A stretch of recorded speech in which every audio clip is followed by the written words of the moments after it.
પહલગામની અંદર આતંકી હુમલા બાદ યોગી દેવનાથ બાપુ પણ લાલગુમ થયા છે અને તેમને પણ પ્રતિક્રિયા આપી, જ્યાં સનાતન ધર્મ સંસ્થાના પ્રવક્તા યોગી દેવનાથ બાપુએ નિવેદન આપતા કહ્યું કે ધર્મ પૂછીને નિર્દોષ હિન્દુઓની હત્યા કરનાર કાયરો છે. મને વિશ્વાસ છે કે આપણી સરકાર કરારો જવાબ આપશે અને આતંકવાદીઓને ગમે તે ખૂણામાં હોય તેમને સજા મળશે.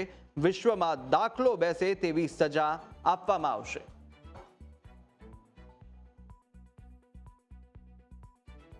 पहलगाम काश्मीर ने अंदर इस्लामिक आतंकवादियों द्वारा कायरतापूर्वक जाति धर्म पूछीने જેવી રીતે નિર્દોષ હિન્દુઓની હત્યા કરવામાં આવી છે એ નિંદનીય છે, એ દુઃખદ છે અને ક્યારે પણ ચલાવી લેવામાં નહીં આવે. મને વિશ્વાસ છે કે સરકાર આ ઇસ્લામિક આતંકવાદીઓ અથવા તો એના સમર્થક એ ભારતને અંદર અથવા તો ભારતથી બારે ગમે તે ખૂણામાં હોય એને એવી સજા આપવામાં આવશે, એને એવી મોત મારવામાં આવશે કે આખા વિશ્વની અંદર એક દાખલો બેસશે.